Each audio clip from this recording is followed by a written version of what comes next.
नमस्कार दर्शकों, आज हम इस वीडियो में बछबारस माता की बहुत ही अनोखी कहानी लेकर आई हूँ। बहुत पुरानी बात है। एक गांव में एक सास बहू रहा करती थीं।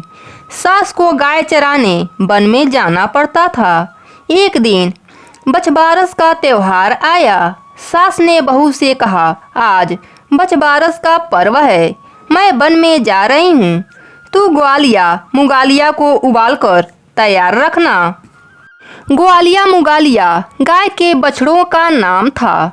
बहू विचार में पड़ गई, पर उसने सोचा सासू माँ ने कहा है तो उनकी आज्ञा तो माननी ही पड़ेगी। बहू डरती हुई गाय बछड़ों को काट कर उबालने लगी। सास वन से गायों को लेकर आई और बहू से बोली, बहू बछड़ों को छोड़ा, आज बछबारस का पर्व है, पहले गाय की पूजा करना, फिर बछड़ों की पूजा करना। बहू डर के मारे हाथ मसलने लगी और भगवान से प्रार्थना करने लगी, हे भगवान मेरी लाज रखना। भगवान को उसके भोलेपन पर दया आ गई।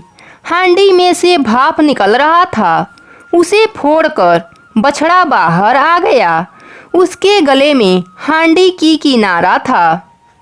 यह सब देखकर सास ने पूछा, बहू यह क्या है? बहू बोली, सासू माँ आपने मुझसे उबालने के लिए बोला और मैंने बछड़े को समेट कर काट कर उबाल कर रख दिया। भगवान ने मेरा सत रखा और बछड़ों को जीवित कर दिया। सास भगवान की महिमा देखकर भगवान की जय जयकार करने लगी। बछबारस की पूजा और कथा कहानी कहने सुनने से सास और बहू धरती पर सुखों को भोगा। उसी दिन से इस पर्व पर काटा हुआ पदार्थ नहीं खाते हैं और गेहूं मूंग भी नहीं खाते हैं। गाय और बछड़े की पूजा करते हैं। बछबारस पर्व के दिन अपने मुख्य दरवाजे पर गाय और बछड़े को स्नान कराने से घर में लक्ष्मी जी का अस्थायी वास हो जाता है। गाय के खूर की मिट्टी बच्चों के बैग में रखने से बच्चों का दिमाग तेज हो जाता है।